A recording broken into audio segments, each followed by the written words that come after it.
Assalamualaikum warahmatullahi wabarakatuh.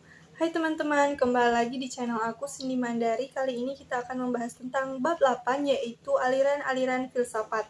Di sini kita akan membahas tentang pengertian nativisme. Dalam teori ini dinyatakan bahwa perkembangan manusia merupakan pembawaan sejak lahir atau bakat. Teori ini muncul dari filsafat nativisme atau terlahir sebagai suatu bentuk dari filsafat idealisme dan menghasilkan suatu pandangan bahwa perkembangan anak ditentukan oleh hereditas pembawaan sejak lahir dan faktor alam yang kodrat. Teori ini dipelopori oleh filsuf Jerman Arthur yang beranggapan bahwa faktor pembawa yang bersifat kodrat tidak dapat diubah oleh alam sekitar atau pendidik. Kemudian lanjut ke faktor perkembangan manusia dalam teori nativisme. Faktor genetik adalah faktor gen dari kedua orang tua yang mendorong adanya suatu bakat yang muncul dari diri manusia.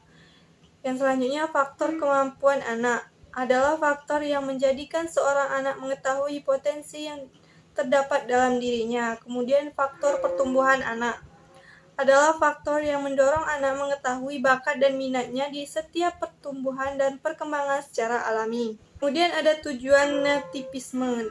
Di dalam teori ini, menurut G. Leibniz Monad, di dalam diri individu manusia terdapat suatu inti pribadi, sedangkan dalam teori-teori Arthur dinyatakan bahwa perkembangan manusia merupakan pembawaan sejak lahir atau bakat sehingga dapat dengan teori ini, setiap manusia diharapkan satu mampu memunculkan bakat yang dimiliki, yang kedua mendorong manusia mewujudkan diri dan berkompetensi, yang ketiga mendorong manusia dalam menentukan pilihan, dan yang keempat mendorong manusia untuk mengembangkan potensi di dalam diri seseorang, dan yang kelima mendorong manusia mengenal bakat minat yang diminati.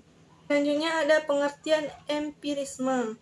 Empirisme adalah suatu aliran dalam filsafat yang menyatakan bahwa semua pengetahuan berasal dari pengalaman manusia. Empirisme menolak anggapan bahwa manusia telah membawa fitrah pengetahuan dalam dirinya ketika dilahirkan. Empirisme lahir di Inggris dengan 3 eksponen dalam David Hume.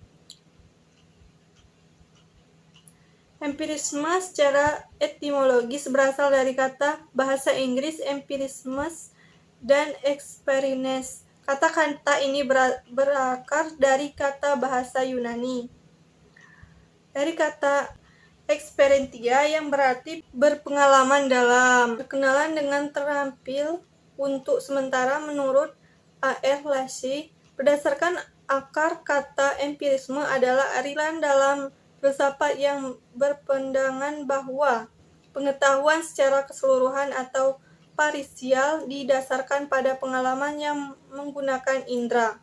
Selanjutnya, secara terminologis terdapat beberapa definisi mengenai empirisme. Di antaranya, doktrin bahwa sumber seluruh pengetahuan harus dicari dalam pengalaman, pandangan bahwa semua ide merupakan abstraksi yang dibentuk dengan mengembangkan apa yang dialami, pengalaman indrawi adalah satu sumber pengetahuan dan bukan akal.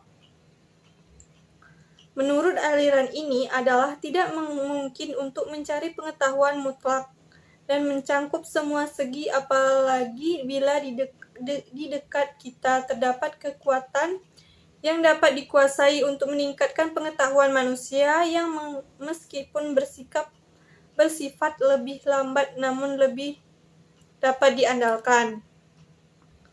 Mungkin itu saja teman-teman untuk materi tentang aliran-aliran filsafat. Terima kasih sudah menyaksikan video ini sampai akhir. Jangan lupa like, komen, dan subscribe ya. Dadah. Assalamualaikum warahmatullahi wabarakatuh.